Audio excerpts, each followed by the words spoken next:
Bonjour à toutes, bonjour à tous. Y a-t-il un facteur X pour réussir ces missions de management de transition?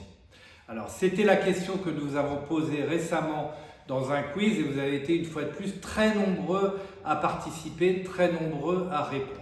Y a-t-il un facteur X pour réussir sa mission de management de transition? Eh bien, nous vous proposions 4 possibilités de facteur X. Premièrement, le facteur X numéro 1, eh bien, les actionnaires, le top management, sans qui rien n'est possible, puisque ce sont eux qui donnent la possibilité d'utiliser du management de transition pour résoudre une problématique et puis qui allouent le budget. Deuxième possibilité parmi les votes, eh bien, c'était le manager lui-même. Sa capacité à s'insérer dans un dispositif managérial compliqué, à mettre en place des actions concrètes pour atteindre des résultats, des objectifs. Troisième possibilité, c'était l'équipe chez le client qui accueille le manager de transition, qui lui fait une place et qui va aussi participer à sa mise en route en lui donnant les bonnes infos, les bonnes indications. Et puis quatrième possibilité, le cabinet de management de transition qui, au-delà de sélectionner le bon profil ou les bons profils pour intervenir, eh bien, accompagne le ou les managers tout au long de la mission pour garantir l'exécution de la prestation. Alors, sans plus tarder, vos votes, eh bien, vos votes sont équilibrés.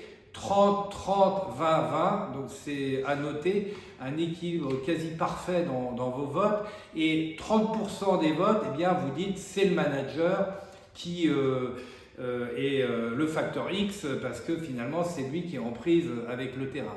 Deuxième vote, 30% également, vous dites c'est l'équipe sur le terrain, chez le client, qui est le facteur X parce que c'est elle qui donne les bonnes infos, c'est elle qui accueille le manager, c'est elle qui participe à sa mise en situation pour ensuite réaliser la prestation.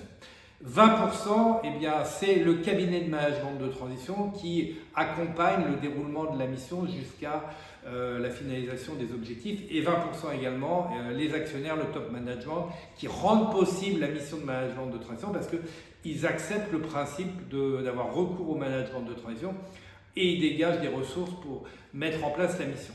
Alors voilà, on a un résultat équilibré, 30, 30, 20, 20. Qu'est-ce qu'on peut dire sur ces résultats? Eh bien que si on veut réussir sa mission de management de transition, eh bien, il faut au moins réunir 3 des facteurs X.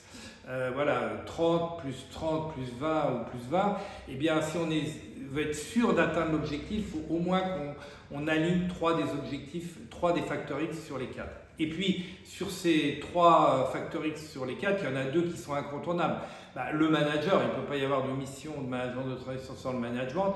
Et puis, les actionnaires et le top management qui valident le principe de la mission, même s'ils ne sont pas au quotidien en prise avec la mission, c'est quand même eux qui valident le principe du recours au management de transition. Voilà, donc 3 facteurs X à réunir pour réussir une mission. Parmi ces 3 facteurs X, 2 incontournables, le manager, les actionnaires, le top management. Voilà, écoutez, vous savez tout. À bientôt sur la chaîne LinkedIn Objectif Cash.